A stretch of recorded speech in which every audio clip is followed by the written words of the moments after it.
Greetings to all of humanity. It's really a joy and a pleasure to be out here in nature and to be sitting here bringing this message of emancipation to you, whereby I'm pointing you to look inwardly to discover your true identity to be your divinity.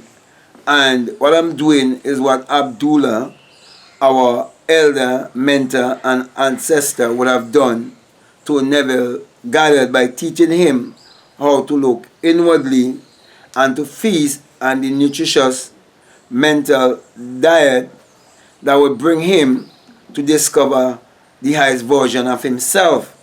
Thus the reason why I want to speak to you concerning mental diet. Now, when we look on the physical side of our being, many believe that you are what you eat. And there are many going around saying, well, the healthiest way to eat is being a vegan, and some may say, no, the healthiest way is to be a carnivore, and it's a whole war around food when the Bible says it's not what goes into a man defiles the man, but what comes out of the man that defiles the man. And don't you know that what you eat, most of it gonna come back out as filth. When you come to realize that we are spirit having a human experience, you will not get caught up in these trivial things, right? You come to realize that everything based on your mind or on your thoughts and your thinking, and that your thoughts is basically what is creating your reality. And when you have healthy thoughts, you would also have a desire to eat healthy and to take care of your body, because you will come to realize that your body is the temple of God. But you do not have to go on any extreme. So, going from one extreme to the next doesn't make sense. So with that being said, I wanna speak about, this whole mental diet. Now, I can remember quite vividly when I started listening to people like All Nightingale and so on.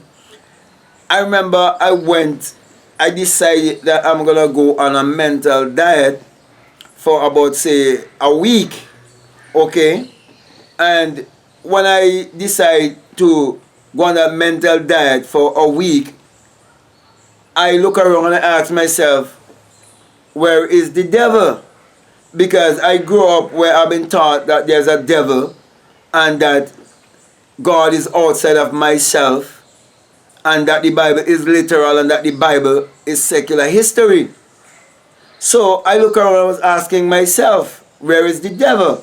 Because I come to realize when I control my thinking, I control my thoughts, and I go on a mental diet by feasting on those things that are right for me to dwell on mentally, that I realize that the devil is my negative self. Then now I can go back now and see where in 1933 most of the people was feasting on the mental diet of lack and mediocrity, because they were feasting on the news and feasting on what the politicians of the day was feeding them with, in terms of making them believe that it was a time of drought, it was a time of lack, it was a time of Great Depression, and so on. But here, Abdullah, who understands mental diet and understand how the mind works, and understand that the Bible addresses the human mind and must be interpreted psychologically, and understand that the Bible is a book of symbology.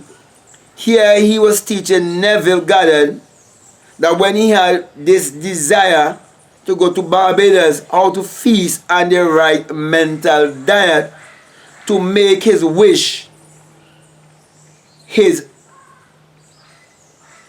reality. So my brother, my sisters, when we understand that our thoughts is what is creating our reality, then we will feast on a diet that is healthy mentally. Thus the reason why you're told in the scriptures that whatsoever things that are good, whatsoever things are lovely, whatsoever things are pure, if there be any virtue in them, to think on these things. And that we must not be conformed to the system of the world. We must not be conformed to propaganda or to what the news says.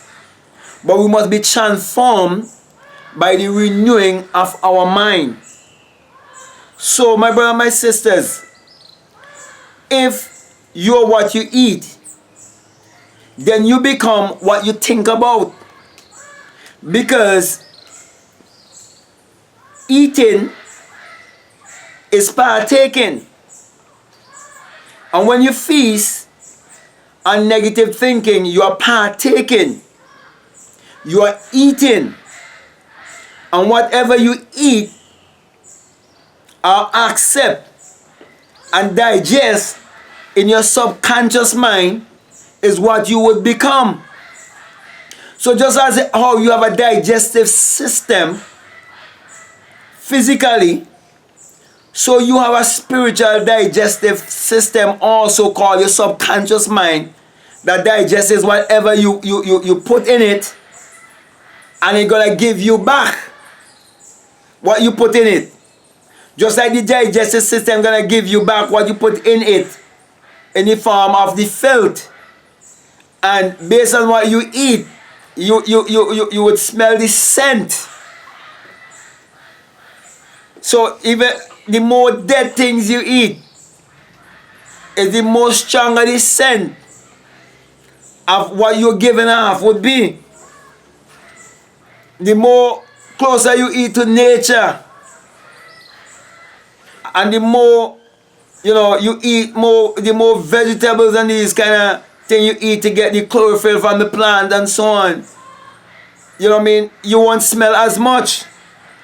And so many people are giving off an order based on their mental diet. Many people are carrying certain energy because there's an energy field around us. And based on what we feast on mentally would mean what kind of energy we'll be carrying, what kind of atmosphere we'll be giving off.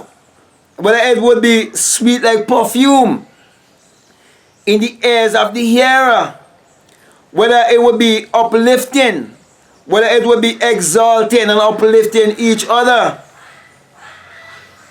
or it would be pulling down each other or going against each other. There are so many things that this system has put out there to separate us and to divide us. But there's only one race, and that race is the human race. And when we feast on the diet of oneness, we will produce or bring forth greatness. We wouldn't have any need for war.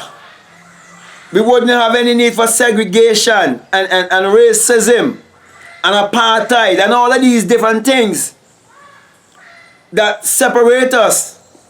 So here was Abdullah giving Neville Goddard the right diet as a true dietitian, a true spiritual dietitian who understands spiritual diet, mental diet, a diet that would feed the higher self, a diet that would nourish the higher self. And he brought that diet to Neville so that Neville would feast on that diet and be contented and be willing to present that diet to the rest of humanity so that they could eat and grow spiritually, because they would come to understand that the Bible and all of its stories deal with the human psyche. Therefore, any message that must be preached to humanity, it must be preached pointing them to look inwardly to discover their true identity to be their divinity. So with that being said, my brothers and my sisters, I want to thank you very much. I hope what I say makes sense to you and it help you. And if what I'm saying, if it resonates with you, I'm encouraging you to support this channel. We have a Patreon account. I'm encouraging you to support it so I'll be able to make more videos. I would like to make a video every day to bring this nourishing food for you, but because of certain things I have to sometimes, you know, miss out certain days of bringing video to you. So we all have to work together so we can build each other together. So that's just my take on it, and I'm presenting it to you. Also, I want to encourage you to follow me on Instagram at Black Math Guru, and I want to also let you know that this message I bring to you, it is the single eye message of self-realization, of which Matthew 6:22 says, if your eye be single, your whole body will be full of light. And it is because I would have had that experience of the promise of which Neville spoke about why I'm here bringing this message to you. So I'm not speaking to you based on intellect, because I'm not an intellectual person. That's the reason why I always give you the sign of the single eye by placing my hand upon my crown chakra. Because when I bust my crown chakra and became invisible, I come to realize that it is the rising of the S-U-N in a S-O-N. And that is the dawning of a new day in your life. And that the sun parallels the human imagination, and the human imagination parallels the sun. For without the sun, there is no life and there is no light. Therefore, the sun is the giver of all life. And without the human imagination, there isn't anything made that was made. Yet, many of our people believe that the light of the world is a man born 2,000 years ago named Jesus Christ. But the Bible says that the Lord thy God is a S-U-N and a shield, and no good thing will he withhold from you. And it says that in Psalms 84:11. And also in Malachi 4:2, it says that the sun, as in the S-U-N of righteousness, shall arise in you with healing in his wings. Yet, many people, especially people where I am living, believe that I'm crazy for telling them this truth. So my brother and my sisters, I want to say to you, now you have the right understanding. Use your manpower, which is your solar power, to achieve your every desire, so that we be able to testify to the rest of humanity and bring value to the rest of humanity to know that they can create their reality consciously. So with that being said, I want to say peace, love you all, I'm out.